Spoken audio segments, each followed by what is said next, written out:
By the 9th Sokoto State House of Assembly, regulating marital expenses has been generating mixed reactions in the state, with some residents expressing fear that it is only targeting the poor.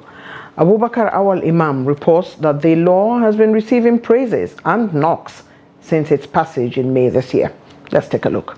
On May 9, 2023, Sokoto State House of Assembly passed into law the amended Sokoto Marital Expenses Law.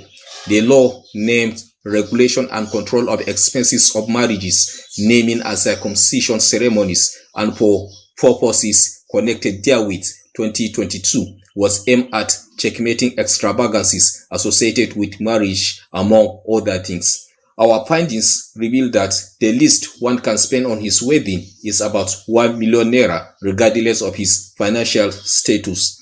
This involves purchasing cartons of exotic drinks, sweets, and some token cash gift to the bride in the name of I love, the payment of dowry, and at least a set of bags containing tens of different clothing materials, jewelries, shoes, and cosmetics, among others. The kind of provisions determined for the marriage is also being controlled, a sizable number, and I believe that is also a very good one.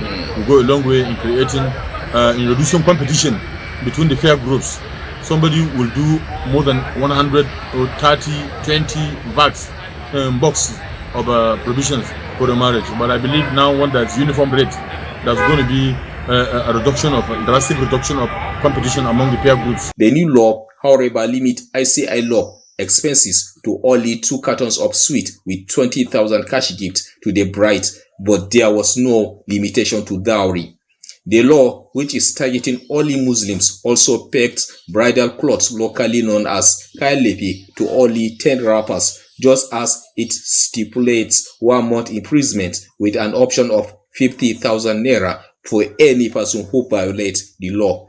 Also call it more important is the state government to ensure implementation of this law, because when you don't spend above your means, you are not likely going to be looking for loans, and you are not even going to likely to engage in stealing or banditry, because when you spend the money that you don't have and you want to pay, you will go into anything in order to get that money and pay back that loan. While some residents of the state see it as a welcoming development, others fear that it will only act on the poor.